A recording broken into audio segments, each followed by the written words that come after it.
Welcome, ladies and gentlemen, to another edition of Post Game Live. I am not Big Mike. I am Dylan Beretta, Podcast Poppy. I'm with Breezy, the only Knicks fan who is willing to show up tonight to discuss New York Knicks versus Boston Celtics in Game 5 of the Eastern Conference semifinals. Breezy, hello. How are you? Podcast Poppy, what's going on? What's going on? I haven't run one of these in a while, but I do know Mike likes to play this song. Whenever it comes to the Knicks and the playoff game. But like I said, we are here to discuss Game 5 of the Eastern Conference semis. Knicks versus Celtics. Knicks 102, Boston Celtics 127. All right, that's over. That shit off. James, do you have anything you want to start off with? Knicks in 6. Anthony could be in the comments, but can't be in the live. Sir, get in here. Yeah, I'm not acknowledging anything from Anthony Ezioki if he's not going to be in here. Get in here. I dropped the link. You disappeared. That's not my problem. So, Knicks 102, Boston 127. I don't like to do this thing where I say that Anthony is right, but Anthony was right. This Boston team came out with way more juice than I thought they were going to. First half, it was relatively close. I think it was a tie game going into halftime, or at least a 2-point game going into halftime, because I see the splits here. Yeah, it was a tie game going in, and then the Knicks got outscored 32-17 in the third quarter, with all the foul trouble and Luke Cornett becoming fucking Dikembe Mutombo, having all of 5 blocks in the playoffs up to this game, and then had 6-7 blocks, all off of help because Cat spent most of the third quarter on the bench in foul trouble, which allowed him to kind of just like linger back and be help defender for when Brunson does his little hop step, fade away, post mid-range turnaround jumpers that he does, and got a good amount of blocks on those. But he was probably, to me, the 30-something that Derek White had and the Jaylen Brown having 20-something and 10 assists. All are well and good, but I think Luke Cornett was the driving force in this game. Yeah, he absolutely gets the game ball for tonight. Definitely. He gets the game ball. But the Knicks, I mean, it's on the Knicks. Like, we knew that the Celtics were going to come out because of the injury of Jason Tatum and just because of how the playoffs is going. They're down 3-1 at home after losing their star player. They're going to come out with a sense of urgency. They're going to come out fighting, and I don't know how they just didn't match their energy in the second half. I mean, obviously, the obvious thing to say is that, foul trouble, and they were on the bench. But it's more than that. Like, the effort kind of like lacked in the second half. Like they just couldn't match their energy. So Knicks in 6.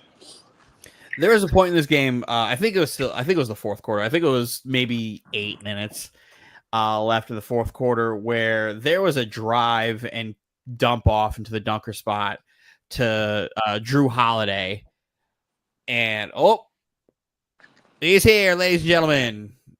Enoch Anthony is here from the comment section to the big time. Hello, sir. Hello, people.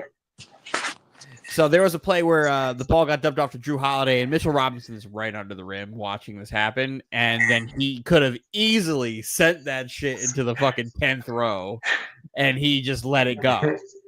And once that happened, I was like, oh, yeah, this Knicks team's done. Tibbs, Poland, did everybody in. This game is over. Just sacrifice the day and try to win it at home.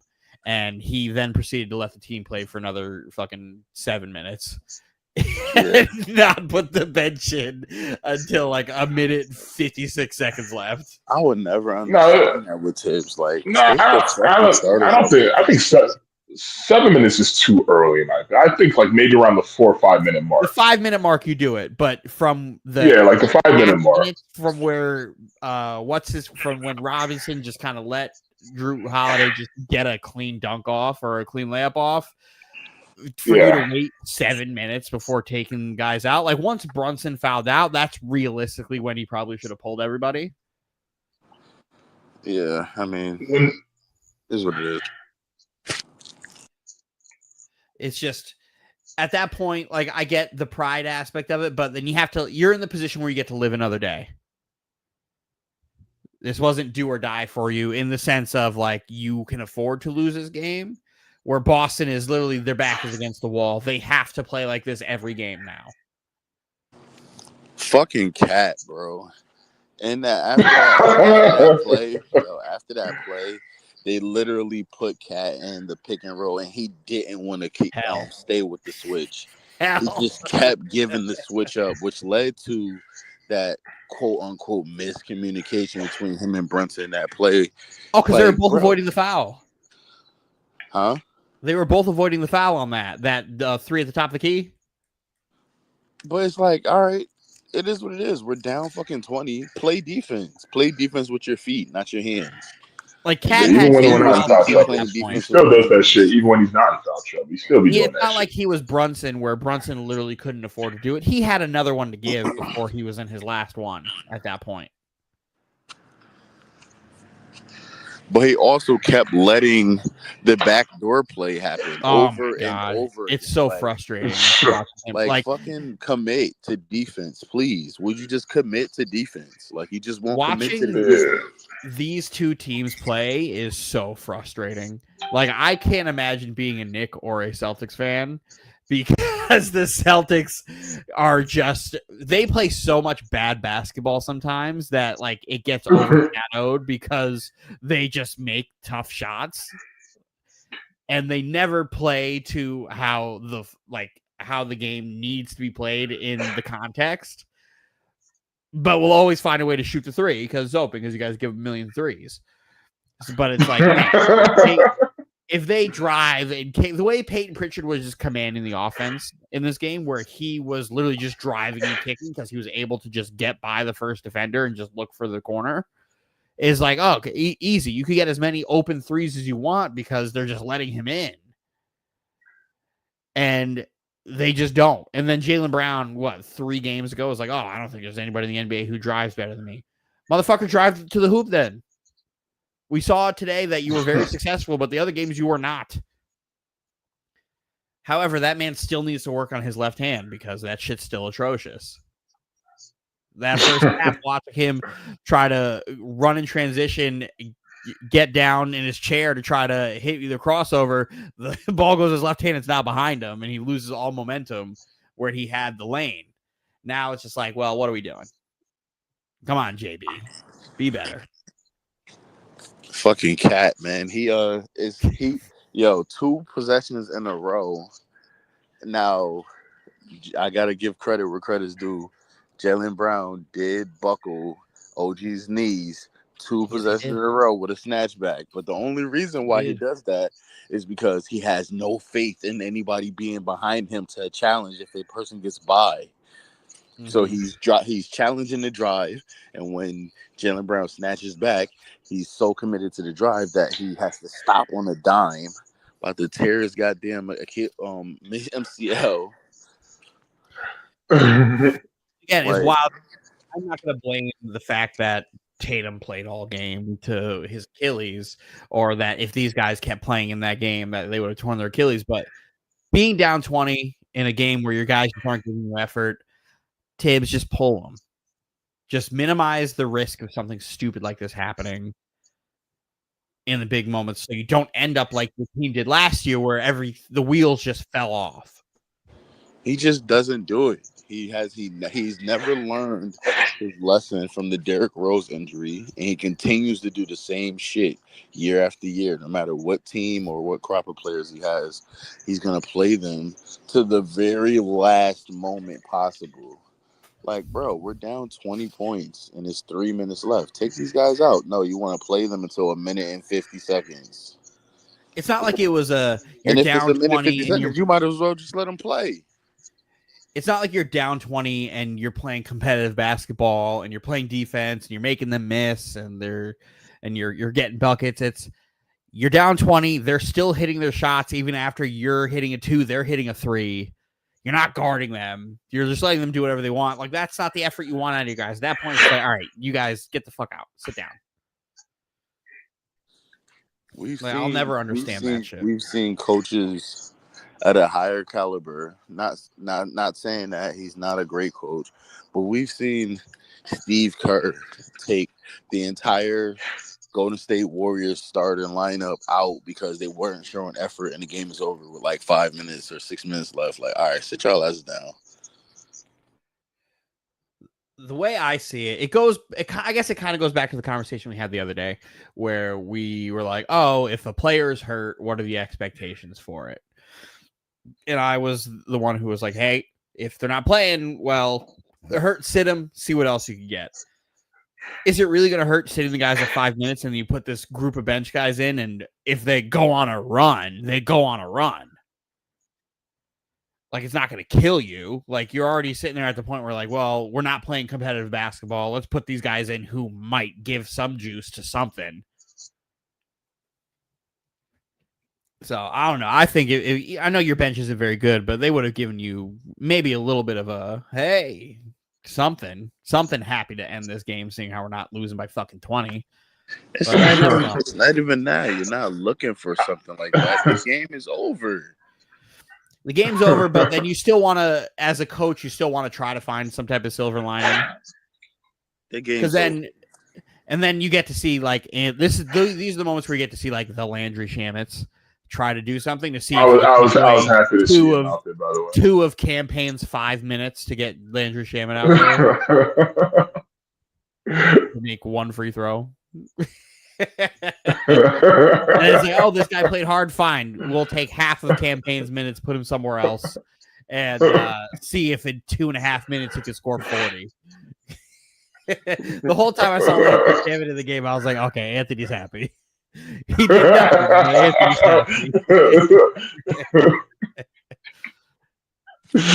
Oh man, fucking Tibbs, man. But I mean, look, a lot of things had to go wrong for us to lose this game, and they did. Our Bridges and OG were non-existent today. Both struggled mightily offensively. Half of their misses were them trying to run into the paint and just basically just get stuffed. Well, that's how. And so that didn't help them. Bridges' yeah, offensive weapon is catch and shoot, or hey, I'm going to drive real quick and then get to the paint and then fade, jumper, knockdown. Yeah. That's his game. The only, like I said in the chat, I agreed with a good amount of those calls. However, I will say this: Brunson getting 5,000, 9 minutes is a little suspect. But I mean, outside of that, some of the things that happened today, like you said before, Dylan, they have to play this way every single game. They have to play this way in game 6 and 7, which is basically have the major green light, hit every fucking shot, which they did. Do any of us remember when Brunson fouled out? The last time he's ever fouled out? No, I have no idea. I have no idea either. And again, having Bridges and OG just play terrible. I mean, a lot of things had to go their way. This literally has to be this blueprint for them to win game 6 and 7. How likely is it? Not very likely, but at the same time, I'm not looking past this Boston team. They can still win game 6. They can still win this series. That's what I'm saying. I've been saying this all day. Job's not finished at all. Not looking past this team. All right? We didn't close shit out. 3-1 doesn't excite me. 4-1 excites me. Well, in this case, it's going to be 4-2 at the end of the day. We just got to just get our shit together and get ready for business. I mean, watch the film. We didn't make the flight to Boston anyway, so we got plenty of time to sit there and watch the film, because this was just, I don't know what the hell this was. Jalen Brunson played sloppy. It wasn't bad foul calling. He played sloppy. He played bad defense, which he played very reckless tonight on the defensive end, which led to all those foul calls because they were basically giving us whatever we wanted. They weren't giving the Celtics anything at one point in time. For the first half, yes. Yeah, I so agree. so I can't even call it bad. They played in our favor for a little while, so it was also on him. So I can't bail him out. Oh no, don't get me wrong. Jalen Brunson, I agree with everything you just said. He didn't have that great of a game either. He played very, very sloppy. He made a lot of stupid decisions and whatnot. I mean, I don't. Other than what Josh Hart, maybe I don't think anyone else played that well today. Yeah, a honestly. lot of like the last 7 cat points were kind of in like garbage time where it didn't really matter. Yeah, that was Jalen Brunson got a bunch of free filling. throws when you guys were down fucking 20. Yeah, that was all pride filling points. Yeah. Yeah. Outside of Josh Hart, really, nobody really played well. But to the point of Boston has to play like this every game, I don't think it's out of the realm of possibility because Derek White has been awesome this entire series. Derek White can play like this the whole series. He can play like this for the rest of the series. To be honest, it's really like Jaylen Brown has not had a good series up until this point. He's had, I think, one game where he played really well, and the other games where he was like, and making some silly mistakes, and then last game in foul trouble and was kind of useless. He needs to play exactly how he played tonight because he was great for the most part of it. And then you get your Peyton Pritchard giving you exactly what Peyton Pritchard was, showing you that he deserved every bit of that 6th Man of the Year award. He's going to get paid. He's going to get paid. Bit of it. And Drew Holiday being able to give you 14 is just plus at that point because I don't expect I don't think for the last 5 years I've really expected Drew Holiday to be able to give me more than 15. So this is kind of like the wheelhouse that he's been in. But I feel like a lot of his points kind of came at the end too, where it was like, we're already up 20. I didn't realize he was that old. I mean, Drew Holiday's been in the league for fucking ever. Remember, Drew Holiday was on the Sixers with Andre Iguodala. Oh yeah, that's right. Yeah. When they said he was 35, I was like, God damn, shit. And again, that game ball goes to Luke Cornett, man. He may have only had 10 points, 9 rebounds, but he was a factor. Oh, he gets the game ball. He gets 2 game balls at the end of the day. It's not even just his stat line, but it's just he was everywhere. It felt like every time I saw Nick get the basketball, he was right there. He was right there, ready to contest it. He was all over the court. And again, Cat being in foul trouble doesn't help either. It goes back to what I said to you in the chat. I was like, with Cat being in foul trouble, that gives him kind of the leeway to kind of just play free safety and just float to wherever the ball is because you're going to have somebody be able to rotate to Mitch in the dunker spot where he's just waiting. So if you're playing soft coverage on the far side in the corner and you're waiting for Brunson to drive and get to his spots, like the 3 people he was getting, the 2 people he was getting the blocks on were Brunson and Bridges, who were playing to what he was going to do. They like to shoot that fadeaway mid. And he was right there every time. And then he got Josh Hart in the corner for one. So it's like he just was right place, right time, filled the role that Porzingis wasn't really able to fill tonight. And then again, Porzingis didn't play the second half at all. I feel like if Tibbs is going to make any adjustments, right, I think the adjustment is Cat has to play his offensive game from the perimeter against Cornette. Yeah. He has to. And Brunson has to do his best Pritchard impression as far as driving and kicking in order for that to work. That's the adjustment that has to be had. If he doesn't see that as clear as us civilians and spectators can see, I'm going to be highly upset in that. Well, to be fair, us turning into the Nuggets from last night didn't help out either in the fourth quarter. We just bricked everything. We just weren't a great 3-point shooting team. The fact that fucking Josh Hart was the best shooter on the team tonight is a problem. It's never really a good thing. I love Josh Hart, but when he's the leading scorer, when he's the leading scorer, 1 or 2 people are having off nights. But that wouldn't happen live with that. But that wouldn't happen if Brunson isn't in foul trouble. We've had nights where Josh Hart gives us 23, like he's the second leading scorer, but he has to be the second leading scorer. Yeah, yeah, he can be the second. He can't be the beneficiary first. of the game. Yeah, he can't be the one just like, hey, you're open, take the shot. He has to be a beneficiary of the game in transition, off of steals, not in half court like he was today. He can't be the driving force of a half court offense. But you know what? Sometimes I just wish he can look for a shot a little more. That's just my thing. I know his role and whatnot, I know I get it. The thing is, he'll have like 28 points, be like 5 for 5 from 3, be wide open, and still be like twirling around looking for someone to pass the ball. So I'm like, dude, you have the hot hand. Just shoot. Just look for your shot, man. Yeah, but he's surprised they don't use him in a small ball pick and roll. Way more. But he's not that though. He's a rhythm shooter from the 3. Like it has to be kicked to him in a rhythm, and he has to be in transition on a fast break or driving to the driving to the basket. Like he's not a playmaker. Yeah. He's not gonna. You can't put him in the post to fade away over somebody or anything like that. He just doesn't have the touch or the skill to play like that. I would be using him and Cat in pick and roll, where Cat is the ball handler and having him dive to the basket. Yeah, that's another thing. I don't think he can pass well enough to do it. Who, Cat? No, I'm talking about Hart. Well, no, I'm talking Hart being the roller. I don't trust Cat. Or run the small pick and roll with Brunson.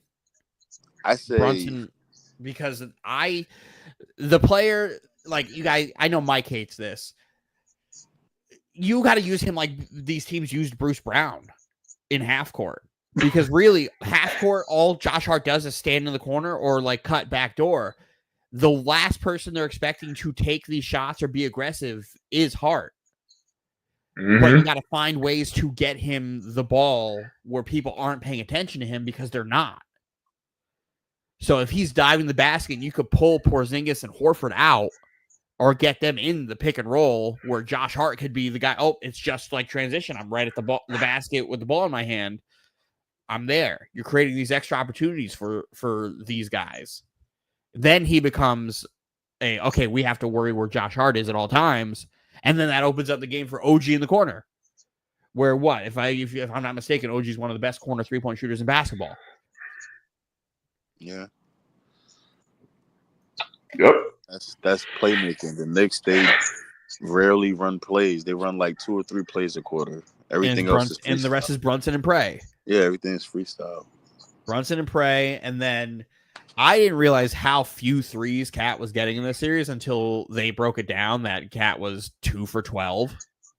And he only did he in the last 2 series he took 12 in the first 2 games. Here we are 6 games and he's taken maybe 13 threes.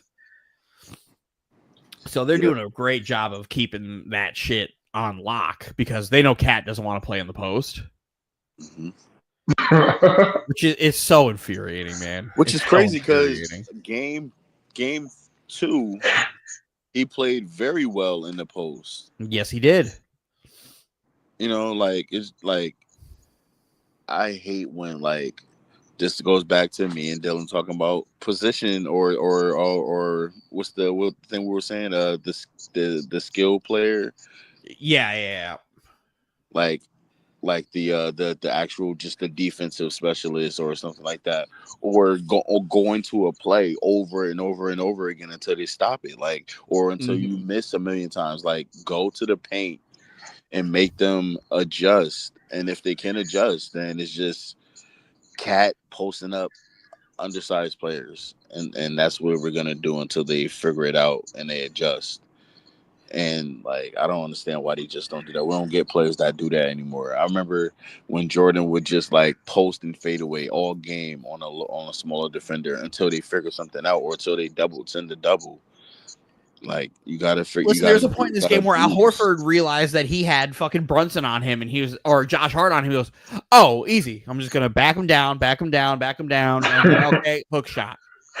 And I'm just like, Yeah, it's really and that easy. yeah, and it's not like you. And the thing is, it's not like you're gonna do. You're not. It's not like you're gonna abuse that 10 possessions. You're gonna But if get it's maybe two, there, maybe. But the thing is, you're gonna probably get 2 possessions back to back, and then they're gonna adjust and send a double, and that's how you spread the floor. yeah. Because they're gonna crash down on you. The second you do it once, like, okay, if he tries to do it again, crash down, open. Literally, that's the Jokic special. Literally the Jokic special, where guys are always gonna be open because Jokic is just setting up in the post and he can do whatever he wants. Not saying Pretty much. Jokic by any means, but if you see that you have the smaller guy on you and you got 6'10", fucking 245-pound, 45-year-old Dominican man posting you up, like, so they're gonna have to dive. He's too strong. He's too strong. That's gonna be an easy bucket.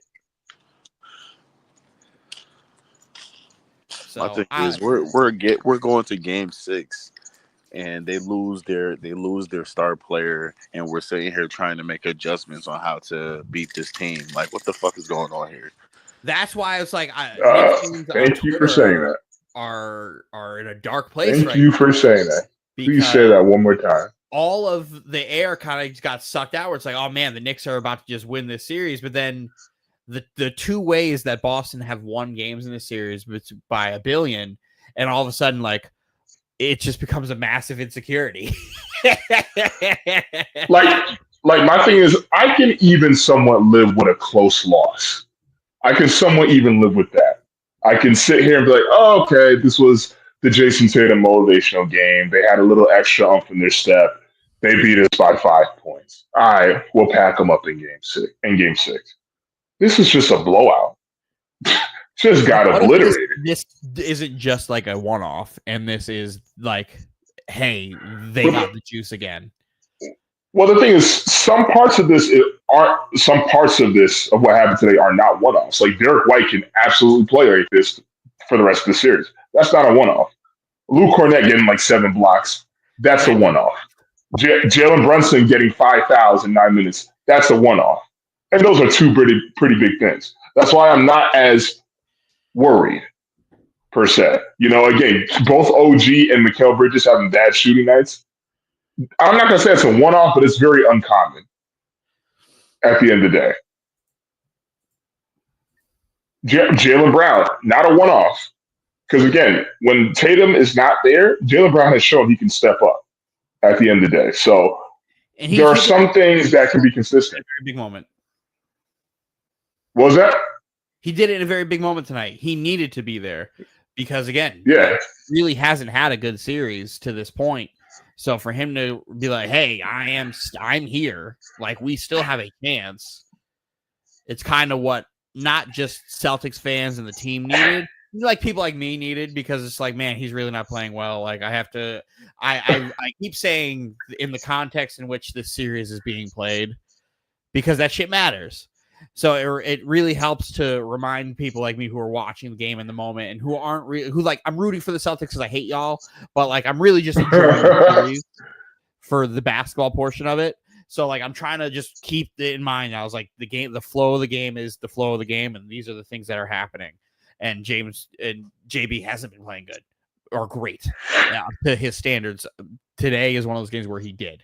So it's like, okay, thank you for reminding me.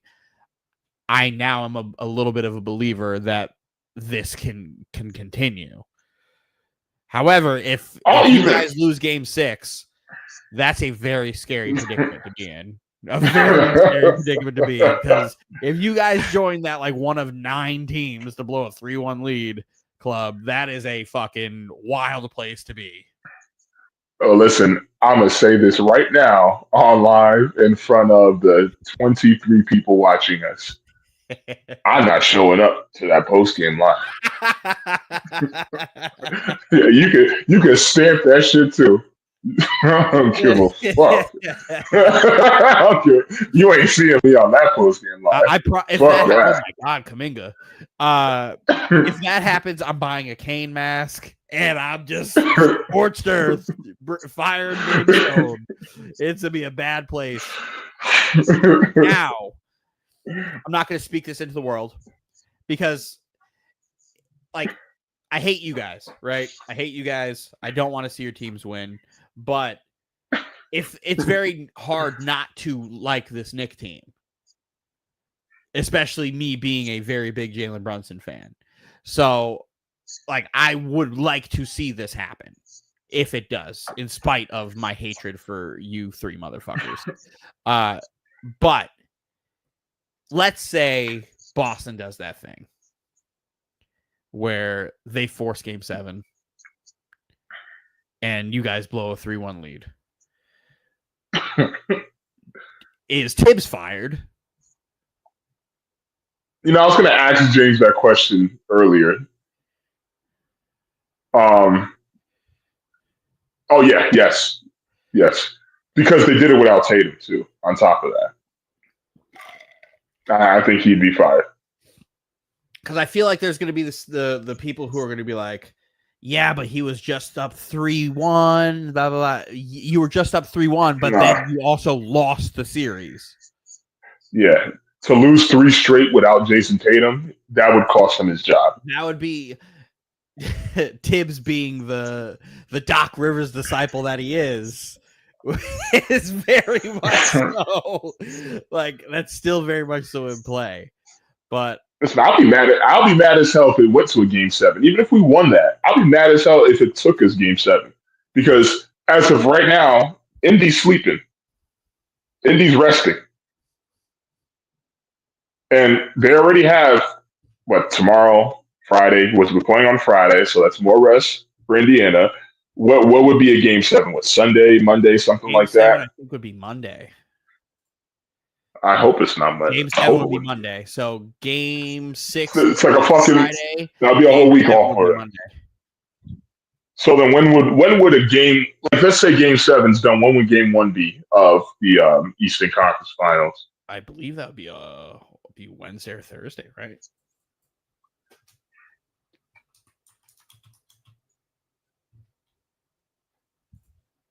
Wednesday, May 21st. Yep. So literally Indy would have a full week off. Yeah. Especially with the way they play too. Their fast-paced offense. That'll be absolutely great for us. Fantastic. So yeah, we need to close it on Friday. Give us 5 days of rest. That's plenty of rest for us. Cannot afford to have this go 7 games. We're rooting for it.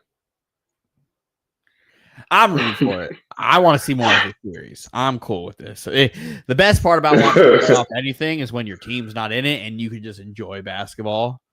God, so that is very true. That's what's great about the NFL schedule, where we got all the Thanksgiving games. I'm like, oh, this is great. None of our teams are playing on Thanksgiving. We can enjoy football.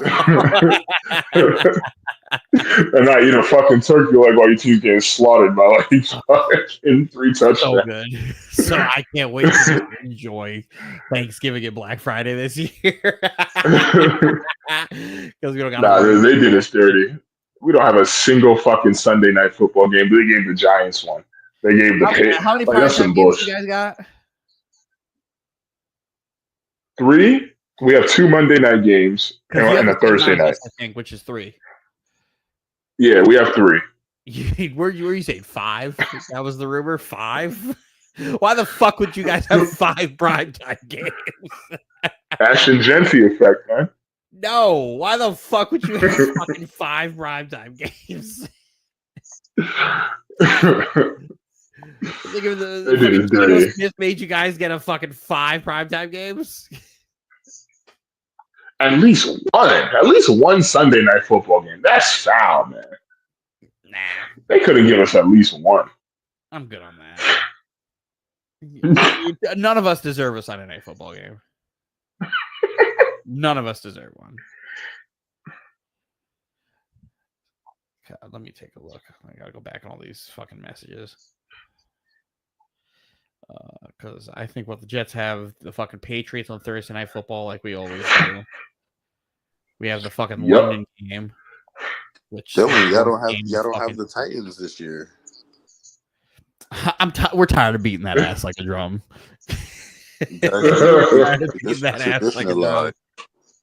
Now Anthony has to keep the tradition alive. Right? We got Monday night. We have Thursday night. Oh, we only have 2. Excellent. I guess you count the London game as a primetime game. Fuck that. No, we don't. No, that doesn't. No. That shit sucks. That shit sucks. Anthony, y'all got to beat the fucking Titans. Where's that game being played? Home. In our gym? In your gym? I mean, stadium. Yeah, we should beat them. I think the Titans are going to be a developmental project this year. They need at least one more year. I mean, Anthony, they did just earn the number 1 pick in the NFL draft. Any team that earns the number 1 pick of the draft, great right away. They got a lot of holes still to fill. They'll figure it out. But this year, none of our teams are going to be great, so it's going to be wonderful. The saddest thing about the AFC South is if that division plays to its potential, it should be one of the best divisions in football when you think about it. I mean, the Colts don't have any potential. The Titans no. Colts absolutely have potential. Not a quarterback. Well, that's the problem. If he can tap into his potential, the Colts can be a very dangerous team. I mean, he doesn't have potential. He stinks. He's bad at football. I'm saying if he can somehow tap into his he sucks. They said he's working out with Josh Allen's throwing coach. Oh, great. Good job. It's going to fucking change everything. He sucks. He just he doesn't have any touch on the football. He's just a thrower of a football, which isn't necessarily great. Like, he can make that fucking 65-yard throw, make it look fucking awesome, but he can't hit a guy 5 yards in front of him because he just throws fucking 90 miles an hour. He's going to throw a million picks. The Jaguars don't have any potential because they stink. The Colts don't have any potential. Their potential is like Jags shouldn't stink though. They should. The Jags should rightfully stink. They don't have talent on either side of the ball. No, that's not true. Now that their offensive line stinks, but Trevor has some weapons now, like Travis and Brian Thomas Jr. and ETN. If they run the football, they'll be fine. But their line stinks, and their defense is. And Josh Allen's still a really good player. Yeah, but he's the only one. Better than nothing. I mean, if you have one, but you have none, you need at least like 5 players to do something on your defense. They don't all need to be elite, but they all need to be like good. Like they're just gonna have to outscore teams because they don't have a secondary. Yeah, that's not happening. So they're gonna stink. And the Titans also, their potential is 2 years away. So it's like the potential is literally just Houston. Hey, Dylan. Yes. I'm only taking over bets, not the under. I mean, that's fine. You got to pick a fucking over then. Because I'm not taking that over. Anthony, do you see the nonsense that Dylan is doing? He's running. The problem is Anthony. What were y'all even betting? I just saw a bunch of numbers. I just kind of zoned out. James is not letting me take the under on wins. He's not letting me take the under on Jets wins. I can only take the over. I don't know. I don't feel comfortable taking over 5. No. He said no. Fuck me for 25 years. Like, what are we doing? Listen, Anthony, check this out, Anthony. He's saying 5 now, but before that he was saying 4. And every time I match him at his number, he doesn't take it. No, I said I would take over 3.5. I would take over 4.5. I would not take over 5.5. Because that means it would be 6, and that's the number I want to stay away from with this Jet team. Anthony, he tried to. So he tried to lock. So you don't think they can get to 6? He tried to lock me in at 4. He said I wouldn't take over 3.5. I wouldn't take under 5.5. That's the same number. No, it's not, because I could take 5, 5.5. So if I do the under, I could take 5. You said no. No, because you're making me take the over on 5, which means 6. So you don't have faith You don't have any faith in New York getting 6 wins. No. I think it's possible. But I think that's cap you because need he also everything said, to go perfect. But Anthony, that's cap because he said I'll take anything between 2 and 7. Now it won't go past 6. No, I didn't say I'll take anything 2 and 7. I think the absolute ceiling of the team is 7. So I why think won't you take absolute 6? floor. As far as what you're willing to bet, it's I'm more not so willing like to bet 6. I'm not willing to take willing to bet. You're not willing to bet 6. Okay. Because I don't. Again, everything needs to go perfect where they win a game or 2 that they're not supposed to win. And I don't. So what games on that schedule can you see them winning? One Miami game. The Panthers, the Browns, the Jags, and the Saints. They can't beat the Steelers at home? No, I don't think so. Mason Rudolph scoring for that team. Great. Right now, as of right now, right? Like, that's still going to be Aaron Rodgers, right? And I don't trust Aaron Rodgers being good. I trust the coach that just had Justin Fields on his team knowing how to play a defense against Justin Fields and what he's comfortable with and what he's not comfortable with. So I'm putting all the faith in Tomlin to build a game plan against a rookie head coach and a rookie offensive play caller and no other wide receiver weapons outside of Garrett Wilson and them stacking the box so we can't use Breece Hall and Justin Fields has to force throws. And that's where it's like, okay, I'm willing to concede that because I understand the game of football. I know what they're going to do. So could you comfortably bet 5 wins? I could see them winning no more than 5. Yes, I would comfortably bet that 5 or under. I'm not taking over 5. That's because I know this team it's still the Jets. So I know this team we're going to fucking lose a game that we have a 99% chance of winning. But game. Anthony. Listen. But I even explained what I would allow to happen. But when I said that, he wanted to argue semantics because when I said, he said, so what would you do? He said, if they get less than, would I win? And I said, no. He said, well, if they go over 5, will I win? I said, yes. So I'll give you 5. And if they go over 5, that'll be the same as when I said Nets 26, Magic 40. So, but you're trying 45. To lock me into the Jets winning more games. No, what I'm saying is, yes. I'll give you 5. And if they win over 5, I still give it to you. Yeah, but I don't think they're going to. So why'd you ask the question? Because I wanted to see where you were. Because you weren't going to give me an over-under, but you weren't going to give me the under. You only were going to give me the over. So it's like I can't bet the Jets winning less games. Even if I gave you 4, Dylan, you wouldn't take it. Under 4? Oh no! See. No, I'm asking you. I'm not understanding what you're saying. No, if I gave you, I'm not giving no under. So even if I give you 4 and they'll win more, will you take it? I would take 4. That's why I asked you for 4. I literally said, you said 5. I said, can I get 4? You said no. It's too safe. It's too safe. Yeah, I'm not going to take the over. 5 is the middle ground. Like I don't understand why you can't take 5. Even if you're saying the ceiling is 7, right? You can. That's where the risk is on both parts. 5. Yeah, but I'm not in a position where I really want to take risk. I know this. See, then it's just what I was saying. I don't want to take a risk. I'm pretty sure. I'm pretty sure I know what this team is. No, I'm pretty sure I know it. No, you're not.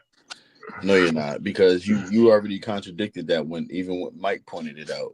What? You said, I don't know what they expect. I don't know what this team is going to do. Yeah, that's why I say I don't know what it is. That's why I could confidently say that I don't know. I'm pretty sure we're not going to be good. I don't know what it is, but I can confidently say it's not this. That's contradiction. You don't know. If you don't know, how can you speak on knowing? Because I know from experience of a long time of being a fan of a cursed franchise. Then don't cop to saying you don't know if you know. Well, I don't know because I don't know what Fields is. So I can only go based off of what Fields has been. I'm not letting. But no, but like gotta currently is. I can only go on based on what Fields has been, and if I go what Fields has been, I can confidently say what I think is going to be based off of what I know of Fields. So what do you know of Fields? You guys aren't. I know you guys aren't far apart. Win football games, huh? Anthony, we are absolutely far. What are we doing? I mean, because no, I wouldn't say that. Because again, James talking 6, you're talking 5. You know, the game we're literally talking like a game apart at this point.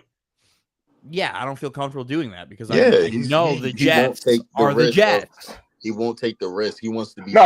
It's 5 is the risk factor for both. The Jets is the Jets until they prove to me they're not. But he also. How many wins did the Jets have last year again? 4. Anthony, I also believe that 4. Dylan doesn't want them to be middle of the pack, so he doesn't want to root for them to be middle of the pack based on a bet. If we're being honest here, I truly don't care how this season the season outcome. I truly do not care because I will be happy if I'm wrong and the Jets are better than I expect them to be. I'm not going to be heartbroken if they're fucking horrendous. I don't expect them to tank because the Jets don't tank. They don't know how. They had a chance many a time and they just don't. You have too many guys who are trying to get paid and all that stuff. Like, it's very difficult in the NFL to fucking tank unless you have an organization who is blatantly like doing that. So I can't do hey, the Nets are going to tank and get their picks back and lose every game with the Jets because it doesn't fucking matter. They don't care. They're going to win games that they don't need to win. So I can't sit here and root for it. So it's like whatever happens, happens. And it's just going to be annoying. Like, I don't want to watch bad football, but I'm pretty sure I'm going to be watching bad football. But again, this season's just going to kind of happen. It's a bridge season for me, where it's like this is Aaron Glenn and his regime's free year to figure out whatever it is that they want to do and figure out the direction they want to go in.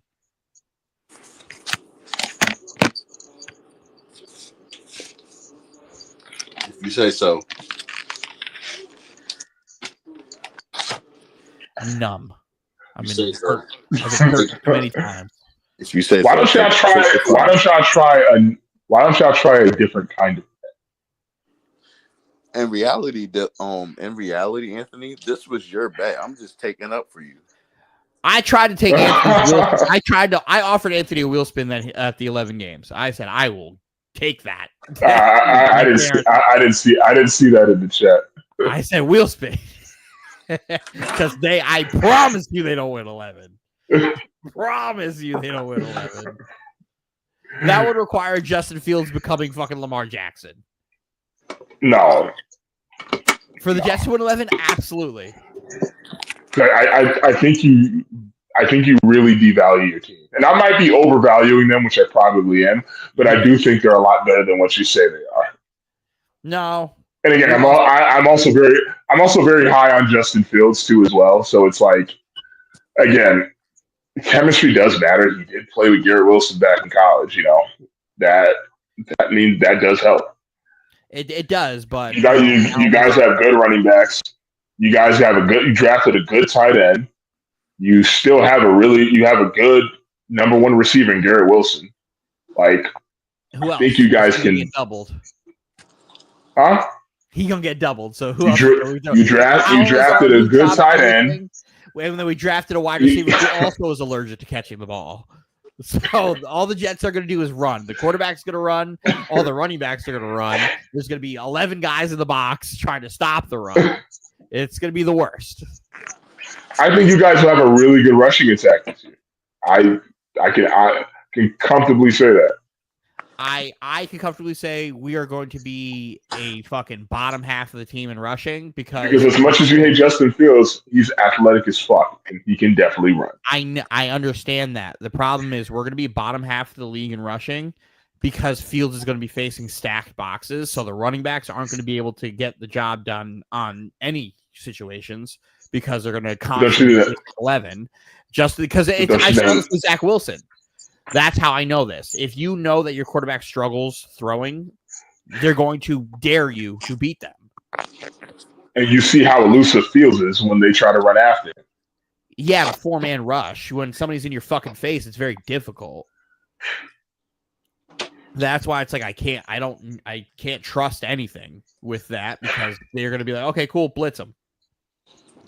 Stack the box, blitz, make them do it.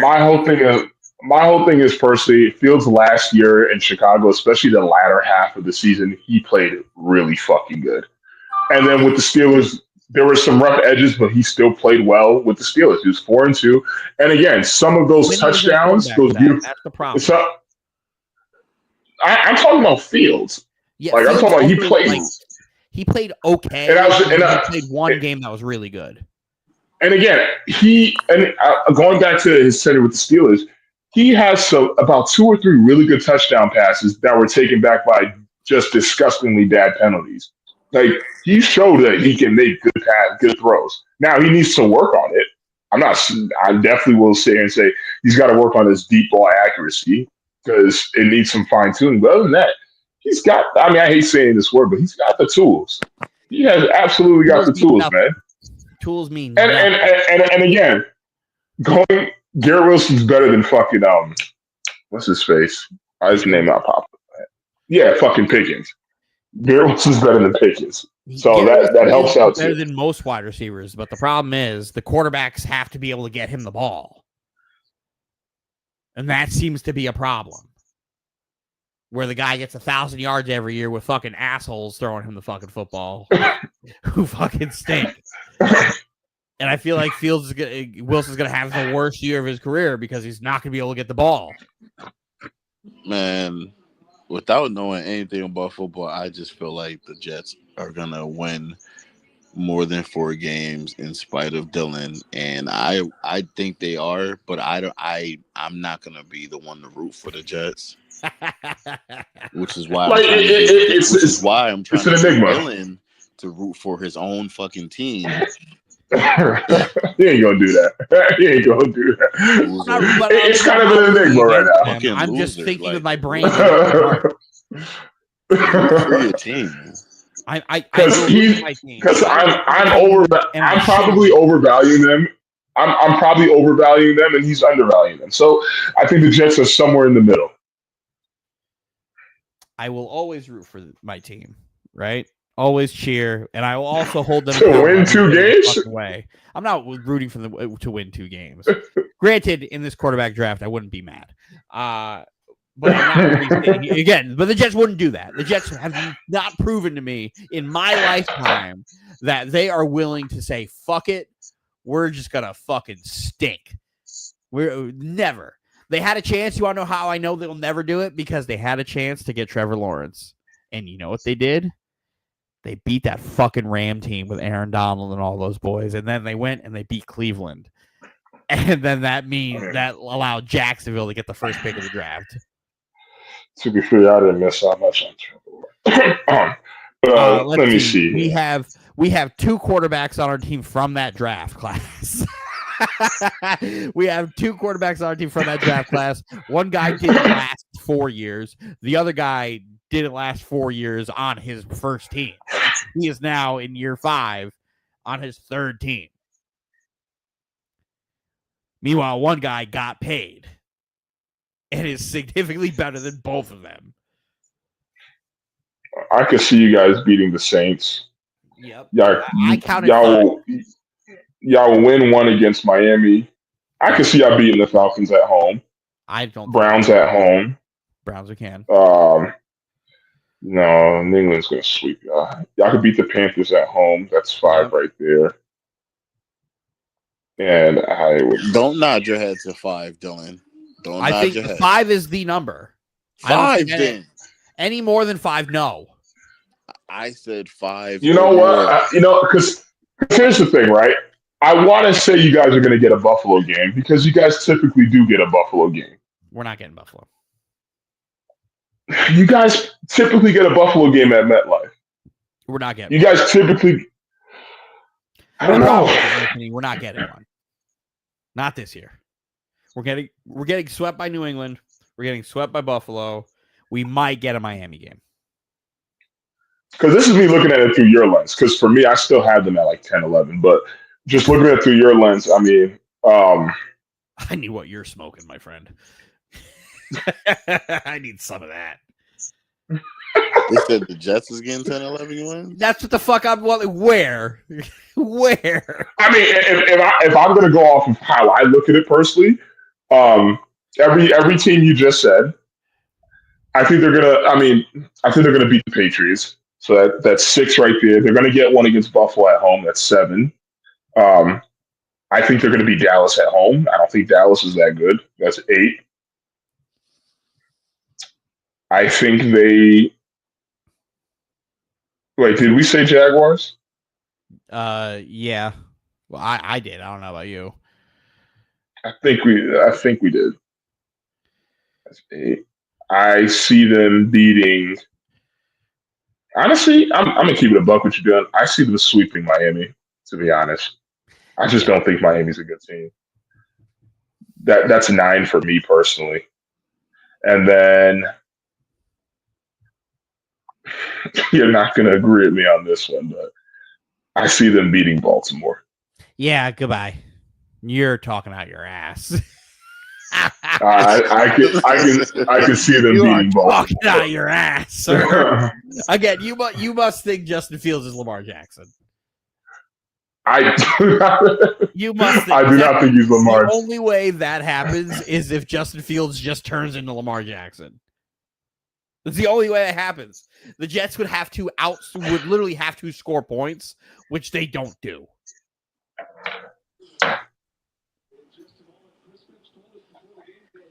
That's the problem with all this. This team doesn't score points.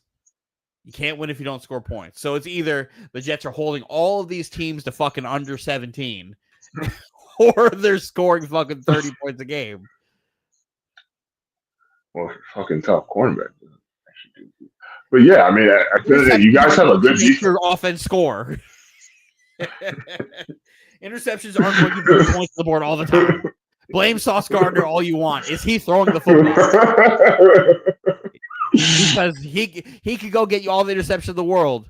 What's going to happen if the offense just punts the ball? Nothing. Nothing happens. Why are we acting like how the Jets just become offensively inept? Didn't you just tell me all of last year that a lot of their issues came because Rodgers was washed and was a statue and stunk and couldn't read the field and all this other stuff? Yes. Do you think Fields is actually better than that? He's mobile. He can actually move. You don't think that accounts for anything? Do you think Justin Fields will have more interceptions than Aaron Rodgers did last year? Absolutely not. I would put money on that if he does. I'd put. You also hate Justin Fields. I put 4 packs of Gatorade. He has more interceptions than Aaron Rodgers had last year. How many interceptions did Rodgers have last year? 12. Take that bet, Anthony. Hey, James, here's something you may not know about Justin. No, I don't need to know anything. I don't need to know anything. He is a turnover I don't want to hear machine. it. Turnover machine. I don't want to hear it. Take that bet, Anthony. Do you remember how he used to shit on Zach Wilson all the time, James? I don't need coercing, all right? Do you remember? I don't need your coercion. This isn't your bet. I just want to let you know for somebody who doesn't watch football. But you're coercing the person that we may take the bet as well. Listen, I could have been coerced. He doesn't listen to me. He likes Justin Fields. I wouldn't do more than 2 packs on that.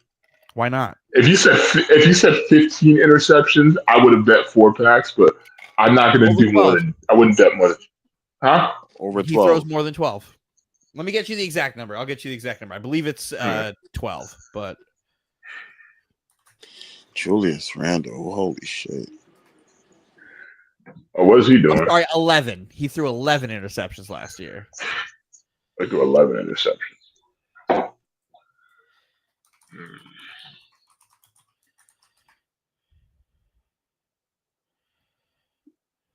I'll do a pack of 2 singles. Oh, 2 packs.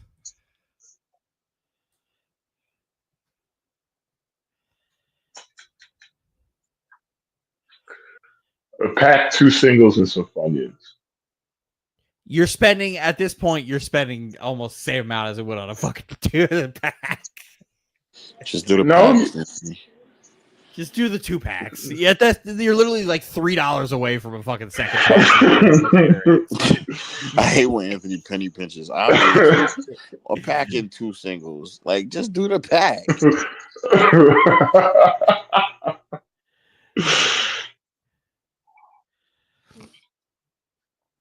2 packs. If he throws 12 interceptions. That's more than 12 11. or more. This series. That's more than 12 or 11. yes. So there we go. I'll take it. Yeah. 2 packs if he throws more interceptions than Aaron Rodgers did last year. Yep. Excellent. I'll do that. I have faith in my boy Field. Shake the hand, sir. However, I do feel like if he gets to 7, he actually may get benched. So I may lose this bet. Who the hell is he getting benched for? Tyrod Taylor. Oh, God. Stop bringing up that guy's name. Tyrod Taylor's better than him.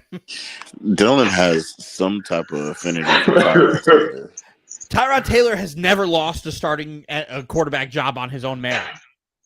Does that? I mean, Cool story. That's amazing. Tyrod Taylor. He's going to be holding a clipboard watching Justin Fields play football. Outside forces. He lost his job. The only reason Justin Herbert exists right now is because Tyrod Taylor got stabbed in the lung. Literally, Tyrod Taylor has led teams to the playoffs. He is a good quarterback.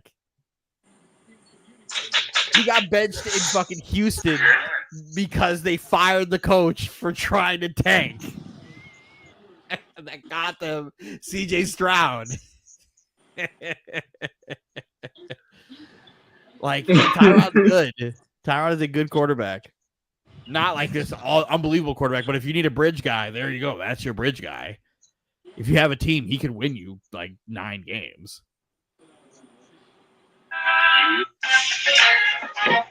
So we'll see. Mind you, this series is over, guys. This series is very much so a wrap. I would was up 16. That when the news came out that Stephen Curry was out with the hamstring, I said, and I quote, "Warriors are cooked." And Anthony said, "Not true." Well, to be fair, I also said it's contingent on Butler and Hield playing well, and Butler's been a shell of himself. And no, you didn't tell me Butler was. You didn't tell me Butler. No, wasn't I didn't tell you play Butler. I didn't tell you Butler. I told you Hield. Well, yeah, I said Hield had 2 good games where I'm like, if Hield needs to continue playing like this, and he clearly didn't. Hield currently has 6 points and 4 fouls into the third quarter. Like, Buddy Hield. It's good that Kuminga stepped up, but that's not enough. Hield has played more bad games than good games, so I can't.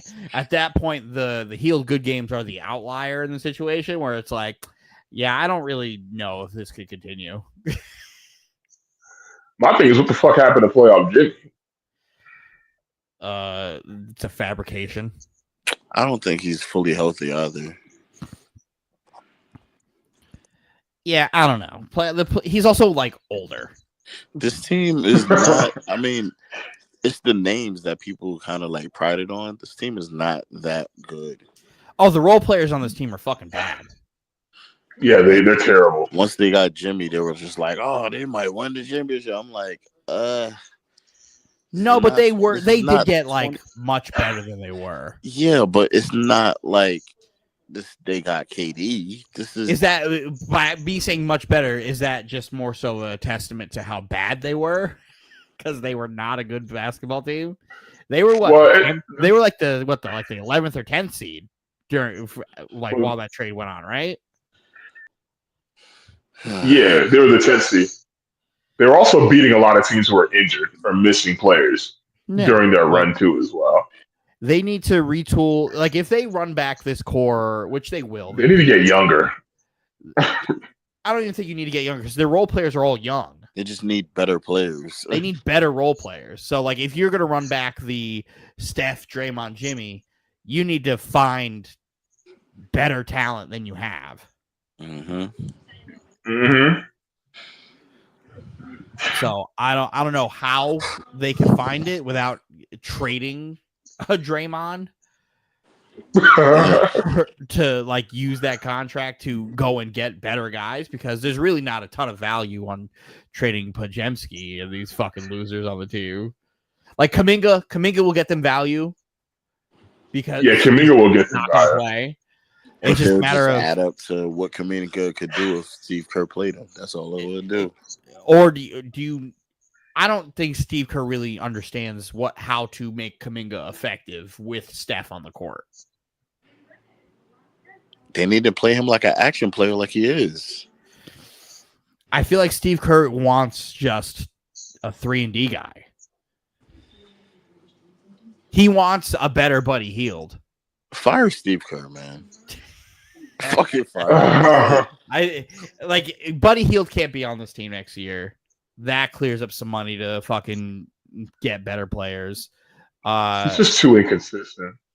I mean, Buddy Hield is D'Lo on the Warriors at this point. D'Lo sucks. What does Buddy Hield do? He sucks. Sucks. Yep. But he has those nights when he can give you 28 and same with knock down like those 7 to 9. Too few and far between. D'Lo will have a burner too. That's it. I think Buddy Hield might be slightly more consistent than D'Lo because D'Lo's fucking ass. Nah, they're about the same. No. Don't get me wrong. They're both inconsistent as shit. But I think I've seen more good Buddy Hield games than I've seen D'Lo. D'Lo's fucking stink. It's about the same. If you go back and look at if you go back on the Lakers, then they're probably about the same. But how many good games did D'Lo have during those Lakers playoff runs? It wasn't a lot. Like two, actually. Yeah. I remember watching some of those games. They were literally begging this man to do something, and he just stunk up the joint.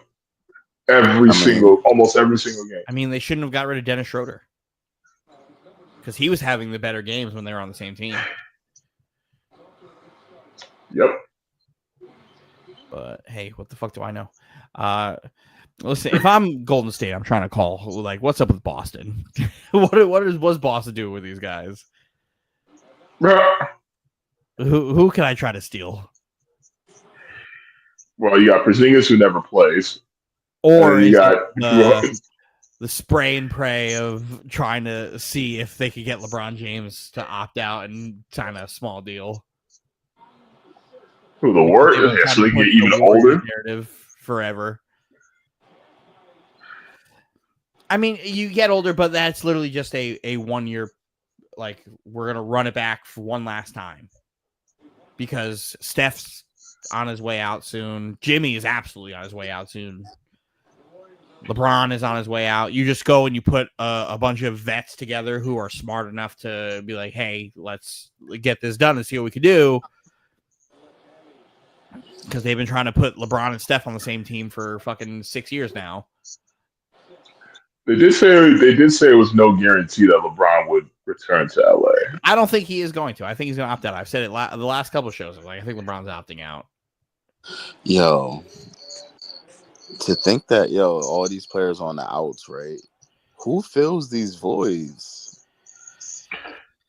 The new bloods. Well, there's got to be Tyrese Halliburton's, the Anthony Edwards, the John Morant. But I feel like I understand that, but I feel like it's not enough of them to fill the people that's leaving. Like the Draymond Green that's leaving, the Steph Curry, the Klay Thompson, the Anthony Davis eventually, the Chris Paul, all these players that are leaving at the same time, I feel like there's not enough players to fill these spaces, which is why these players. This goes back to my point when we were talking to Mike about LeBron retiring. He was like, he can't. Why would he want to retire? You're forcing that upon him. Like, no, he literally can't retire because there's nobody to replace. They literally begged this man behind closed doors to fucking like not retire because it's going to be a rating. They're going to take a ratings hit. The real They're problem going to take a mean. It's not even just a ratings hit. It's how do you talk about the NBA without legacy it's the stars? crop it's the crop that's on. Yeah, all these lazy analysts would lose their jobs. It's all going to they be don't know how to talk about anything else hate. with LeBron. Yeah, all of it's going to be fake manufactured hate to be like, well, why isn't Jason Tatum like XYZ? Blah, blah, blah. Like literally how Anthony talks shit about Jason Tatum is literally just what like the talking heads are going to be. Well, Jason Tatum's also boring as fuck and has no personality. So he's boring, but he's not going. Who gives a fuck? He's boring. That's why they keep trying to push Anthony Edwards so goddamn much because he's fun as he's a charismatic dude and he's funny as hell.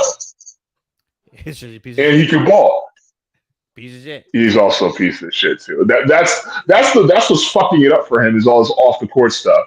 And yes, I know we're not supposed to be talking about the drama and the gossip and whatnot, but yes, his off the court stuff is unfortunately getting in the way.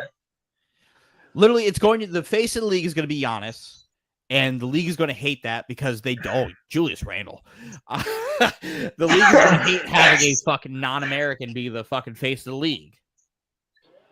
Why can't Jokic just be the face of the league? If we're going to go the non-American route. Oh, yeah, that's right. He hates his job. Never mind. The job is no longer fun to him. It's a job. People keep saying he generally hates basketball. Somebody say Jokic just does it for money. He just doesn't like playing basketball.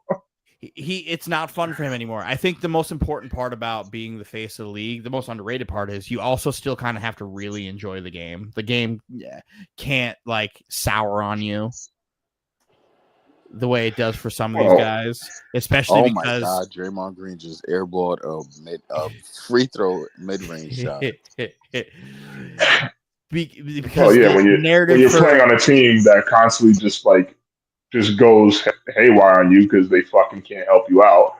You're dropping like 40, 20, and 10, and you're still losing games. Like, I think they have a sub 500 record when Jokic drops. It was like some crazy stat line when he has like a 40-point triple double. They're like almost like 0-6, some crazy record like that. Yeah,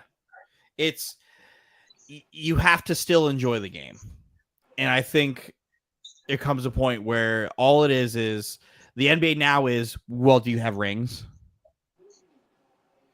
Like the talk about players and legacies, all that stuff, nothing else matters unless you win a championship. So then it just consumes these guys. So now it's like, well, I now won't go down as a great player if I don't win a ring. So then it's no longer fun. It's just a job where you have to be obsessed. Where Giannis still is at the point where it's like the game is fun to him. He still has a good time.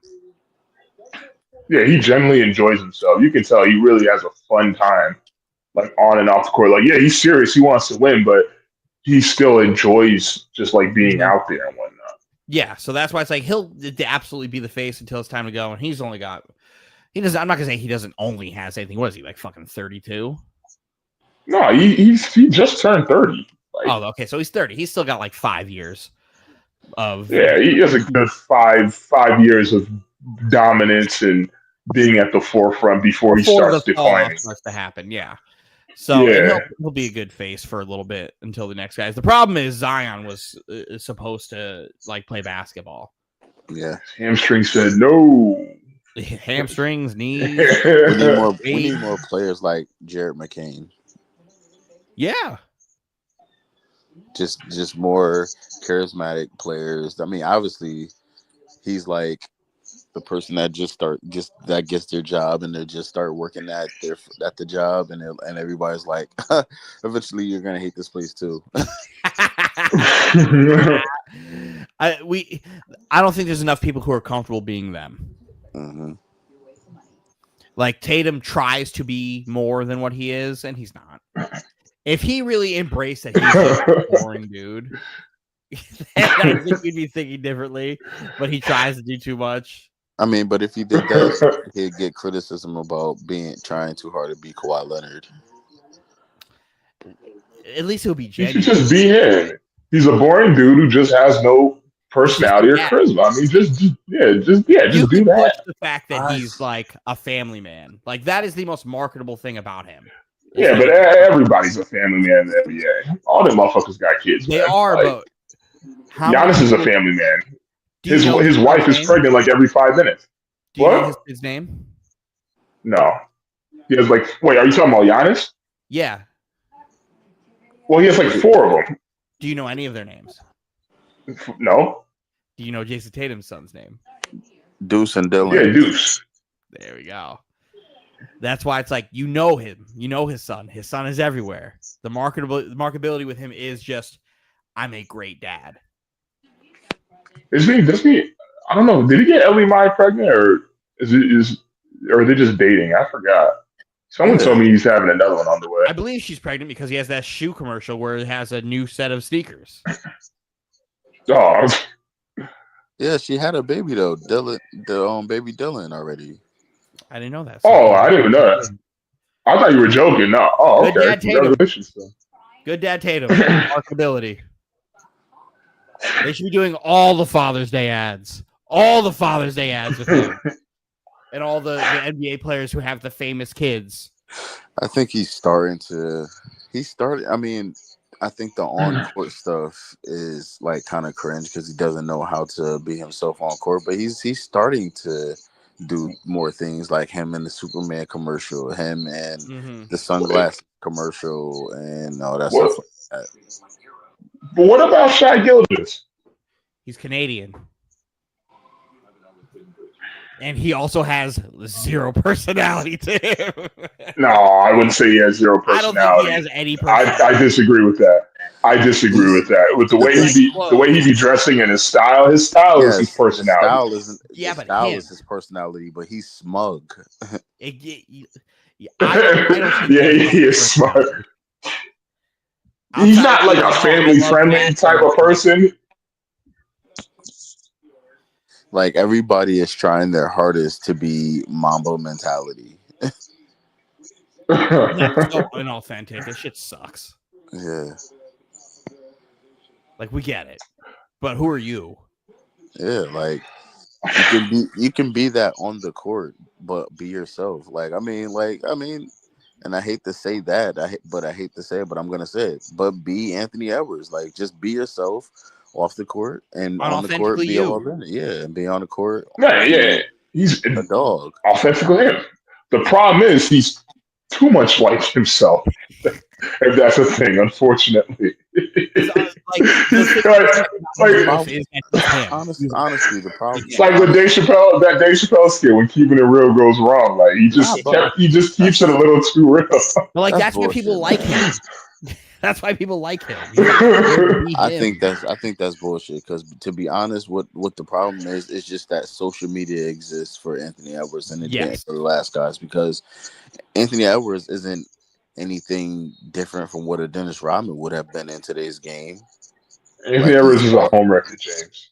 Yo, Anthony, he creates broken homes. These people wouldn't have been or were. He's knowingly creating broken homes, James. If we have to bring the gossip in for 2 seconds, yes, he's knowingly creating broken homes. Okay, how about that? Like he's very much gone public for just basically saying "fuck you" to his child. All right, Anthony, how about this? Sean Kemp had fucking 13 kids. Nobody talks about the 13. There's no social media back then. Exactly. That's my point. That's his point. No, I agree with you. Like Fisher broke up Matt Barnes' home. Like, yo, that's like exactly. Like Michael Jordan would have had so much bad press if social media was around during this time. He benefited greatly from those. Ruined Tony Parker's home or some shit like that. Yeah, like Jimmy Butler literally stole somebody's girlfriend on his same team, but it like what? It's a wild thing. Social media ruins a lot of shit. Again, me and Roz had a big argument like last year. I was like, if social media existed for Jordan, people would fucking hate him. Yeah. People would have fucking hate. No, they had media there. I was like, no, but they don't have nearly as many outlets and all the eyes on them. But media was media, but it's not the same. It's not the same. You can play a game and then see 4,000 tweets in 2 minutes with your name on it. Yeah, the focus. It's not just newspapers. You can see everything they're doing too. All the gambling and shit Jordan was doing. You don't think there would have been a leak about his retirements? About what was really happening? Like Jordan's even right now, Jordan's divorce would have been outrageous in today's social media. He wouldn't have been able to focus. Oh yeah. Like even right now, as we speak, another one of Anthony Edwards' baby moms is like coming out against him, like trying to take him to court again. Like it is what it is. Yeah. It sucks. But it's hard to be the face when you literally knocked up 4 different women in 1 year. It's kind of hard to make you the face. It's just, no, it is about that shit. It's not about that. It sucks that they make it about it because that's true. The off-the-court scumbag shit, that's literally what they're talking about. It's true. And also, he's been fined a billion times. He's been fined a billion times for, like, the wildest profanities, too. Then he told somebody to suck his dick or some shit like that. No. Like, so that doesn't help out either. No, he said a lot of it is like... bigger. I hate that. That's a terrible excuse right there because Luka talks just as much shit. And Luka talks wild shit. Yeah, does all types of shit. Like, come on. But is he saying shit like that though? Like, yes. Yeah. Yes. But he's probably doing it in Slovenian. No, he does it in English. Luka is a shit talker. Well, it's the way. If there's a way to say it though, like MVM, he just doesn't say it the right way. Gets fined, bro. He probably has more fines than Anthony Edwards. Anthony Edwards' most recent fine was because a fan was talking shit to him. He said that his dick was bigger than his. You can't say shit like that. You can do whatever the fuck you want. Like Luka. We love. Like, listen, I'm not saying you should change. We all love him for just him being him. It's just that the NBA, it can't market him like that because of who he is. If we're just talking about the face of the league, I still think that the closest person to it should be like Shai Gilgeous, personally, in my opinion. Luka literally calls people on the. Luka literally calls He's not born. Pussies. Luka literally got a tech and got ejected out of the game for calling a fan a pussy, right? You can't have this double standard just because of what you know of a player's personal life. That's his personal life. Like none of that should. But the thing is, James. But the thing is, again, James, his personal life reached like public platforms. Like it reached that, it got to that level. That has nothing to do with his basketball career. Yeah, no, but the thing is, the fans were literally mentioning his personal life during his games. I forgot the specifics of what they would say at him. How would they know besides media? Because of social media. That's why it's not personal. It's not personal anymore. If the tabloids are picking it up, it's not personal when it's Lil Baby's baby mom. That's not personal. There's nothing personal about that. It's not. It's not personal. It's still personal. If it's out there for the public, it's public now. But the thing is, it can be out there all you want. It's still nobody's business. Yeah, like even if the organization that's still, I think that's still fucked up when organizations retaliate against people when they say, "Oh, your personal life is a distraction." That's my personal life, bro.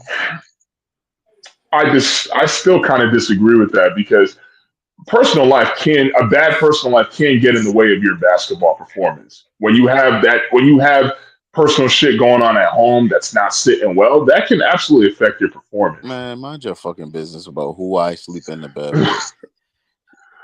I'm not saying they have to be all. I don't have to say. I'm not saying they got to be all nosy and ask for details about. But if you're having have it both ways. That's what it is, bro.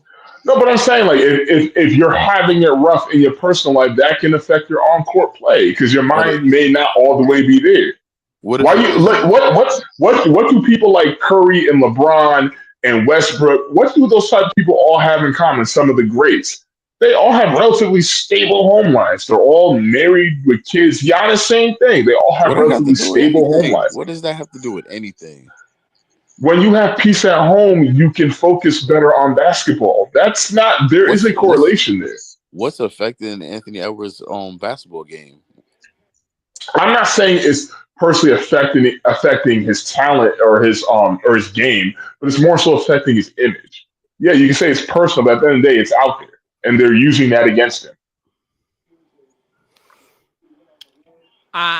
Anthony, all you got to do is people. I think that truly doesn't give a fuck about his image. No, I don't think he gives a fuck at all. I'm just saying, like, you go on Twitter, or I still call it Twitter. I'm not going to call it X. You go on Twitter and you type.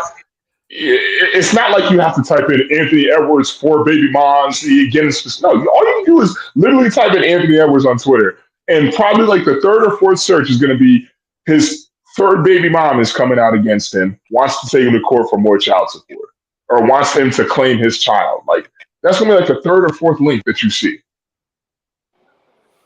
And again, my point remains the same. Who fucking cares? Like, it's nobody's business. Like, I get it, but it's nobody's fucking business what this man does and what he does. Like, that's Adam Silver. Has Adam Silver done anything about it? He can't. What can he do about it? Nothing. Because you can't also be like, hey, he is the face of the league. You can't do that either. It just organically happens.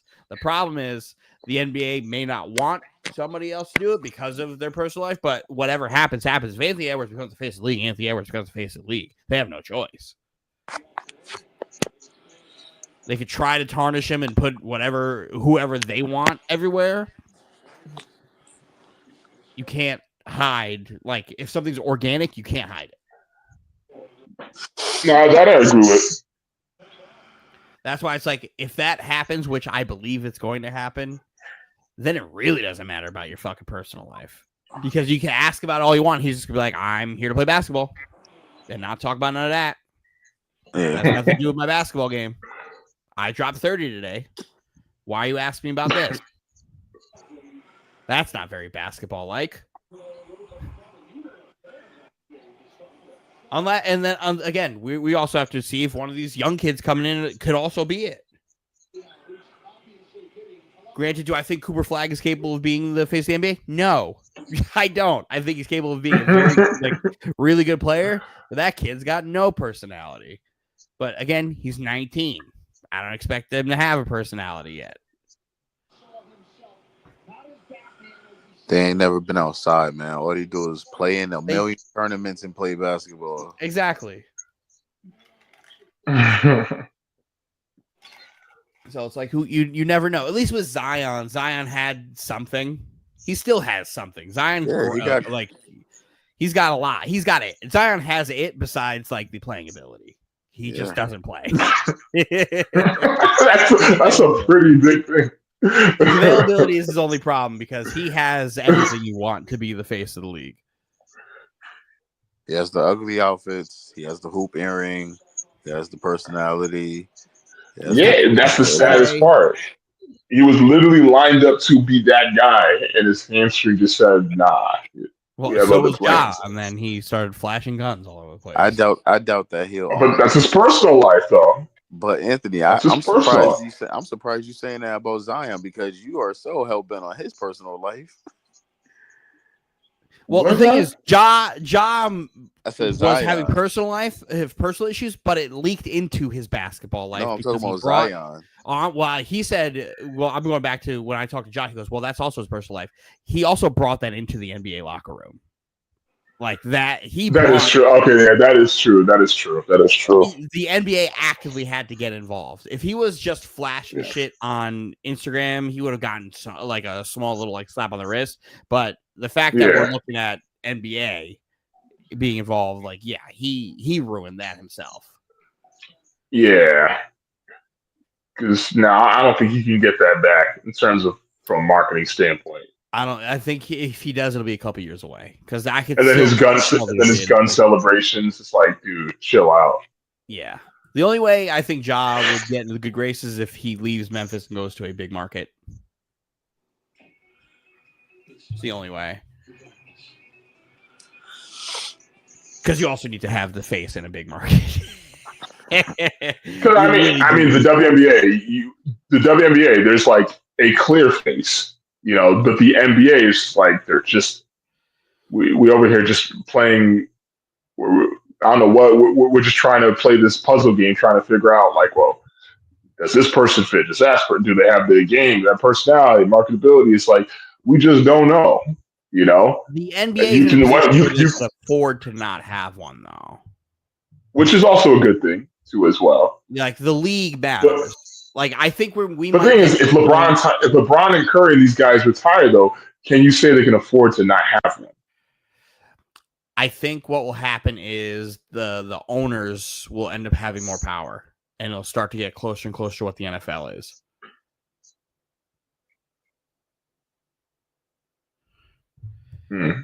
Because nobody is bigger than the Shield in the NFL. The Shield is the Shield. Where the NBA is all the players have the power. Because they are the ones who control everything.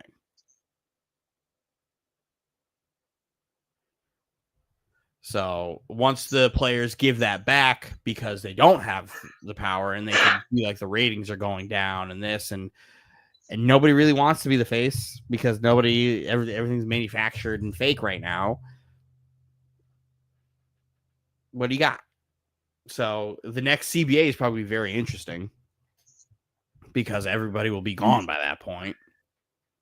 Yeah, because they're even talking about getting rid of guaranteed contracts too, as well. I don't think the NBA could really ever do that, but I think you'll start to see the revenue sharing and all that stuff start to go down, and the salary cap go down. So we'll see. Yeah, I think the Supermax will be a thing of the past too. They're also. Yeah, I don't know. I don't have an answer for the contract stuff. I think everything they're doing to try to keep players in the small markets really isn't working. Really isn't going to work. So, because the Supermax contract, cool. You could keep him with the Supermax, but if you can't build a team because you gave a guy a Supermax, they're just going to ask out anyway. They're going to get the bag and then request a trade as opposed to just leaving free agency. Yep. And I think right now, I mean, where the current Supermax stands is like what 300. It's like 5 years, $345 million. Like, I mean, how many teams are willing to give that to players right now? Unless you're like talking about like the top 5. I mean, Dallas clearly wasn't willing to do that for Luka, and he is already a top 3 player in basketball. So who knows? But again, small market team had a chance to keep their star, and they said, "Nah, fuck it. Nah, fuck it." And then small market team Milwaukee, they have one of the 3 best basketball players in the world, and he's like, "I want to go. Y'all can't keep me." Well, to be fair, he hasn't said it yet. Yeah, but he's going to ask out. The fact that report came out was like, oh, he wants to stay on the East Coast and it's either fucking Brooklyn or Toronto is hilarious. Seeing him in Toronto. Yeah. Wow. What the fuck they got going on? Like, what the fuck do we have going on where you want to do? At least we're New York, right? We're in New York. So it's like, Mark, fucking Toronto? Why do you want to go to Toronto? Drake. Like, who fucking cares, man? Toronto? I mean, he used to the cold anyway, playing in Milwaukee all the time. So. Yeah, but what's going on? When Luka got traded, he was like, I want everybody to be in a big market. That's when I was like, yeah, he's out. He's out of there. So I'm just waiting for the Brooklyn Nets trade for Giannis Antetokounmpo. I don't want to fucking jump out this window. Y'all got that Subway Series coming up this Friday too, as well. Yeah, and the Knicks play that day too. Friday's gonna be Friday's gonna be a big day. Mike's gonna be in hell. You heard your boy Juan Soto took a mental health day and a day off to prepare for the Subway Series. Are you serious? Yeah, he took a wow. game he's actually missed in a while. He took a day off and then has the day off tomorrow to prepare for the Subway Series. He's not built for that. That's trash. That's well, to be fair, y'all gonna let him have it. So I mean, I can see, I can understand. Brought it upon himself. You brought it upon yourself. If you're not like, that's soft. You gotta admit that's a little soft. That is a little soft. I mean, honestly, if you give me 800, I don't care who the fuck moves me. Yeah, I'm getting booed. But you're paying me that money to shut them the fuck up. Like, I can't get emotional and be sad that I'm getting booed. Like, I did this to myself. I got paid this so I could come in here, hit a couple home runs, and win some baseball games. And embrace the booze. So, that's just trash. You can't blame either side, though. I mean, I will not blame either side for how anything went, but I can blame. I asked for the farm. You give me the farm. I'm out. Again, I'm never gonna hate Juan Soto for taking the better deal like that. You took them to the fucking woodshed. You did whatever the fuck you wanted. You had your way with Steve Cohen and did your thing.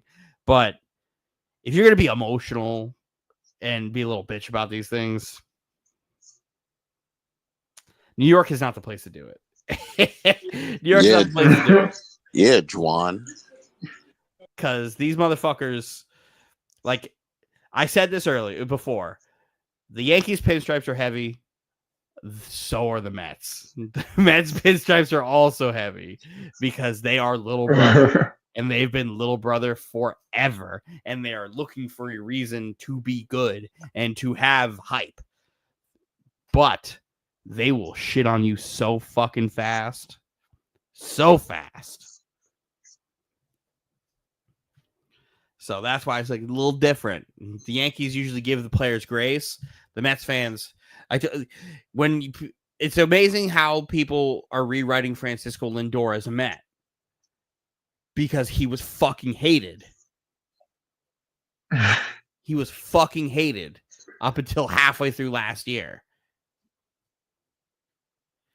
So for that to be rewritten as, oh, now he's his beloved character is crazy on how the tale of two cities of fucking the Yankees and Mets, where they were fucking killing him. They hated his ass, and then they love him. Changed the song to My Girl, and then everybody loved him.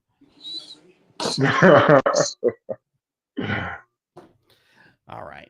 Do we have anything else, guys? WNBA season starts this week too, man.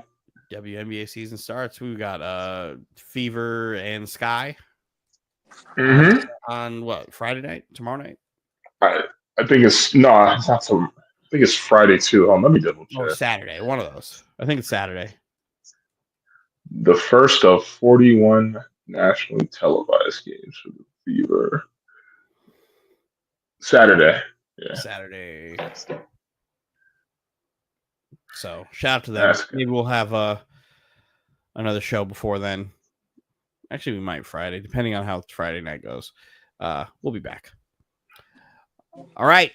With that being said, Mike. Knicks in 6. Knicks in 6, guys.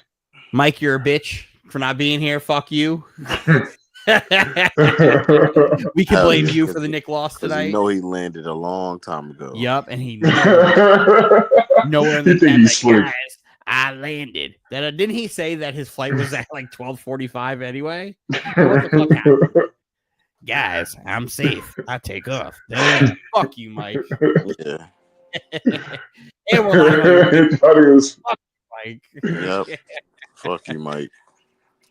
From us to you, we bid you adieu. See you next time.